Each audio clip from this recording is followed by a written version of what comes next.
নমস্কার বন্ধুরা, দোলন kitchen with ভিল ফুটে আপনাদের অনেক স্বাগত জানাই। আজ নিশ্চয়ই থাম্বনেল দেখে আপনারা বুঝতে পারছেন যে আজকে কোনো রান্নার ভিডিও দিচ্ছি না। আজ আমি আপনাদের কিছু বড়ির ডিজাইন বানিয়ে দেখাবো। ভিডিওটি প্রথম থেকে শেষ পর্যন্ত পুরোটা দেখতে থাকুন। চ্যানেলে যদি নতুন হয়ে থাকেন চ্যানেলটি অবশ্যই সাবস্ক্রাইব করবেন। ভিডিওটি ভালো লেগে থাকলে লাইক কমেন্ট শেয়ার করবেন। চলুন ভিডিওটি শুরু করা যাক।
বন্ধুরা, বড়িগুলো আমার দেওয়া হয়ে গিয়েছে।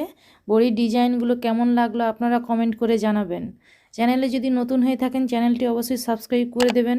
ভিডিওটি ভালো লেগে থাকলে লাইক কমেন্ট শেয়ার করবেন। নমস্কার, দেখা হচ্ছে পরের ভিডিওতে।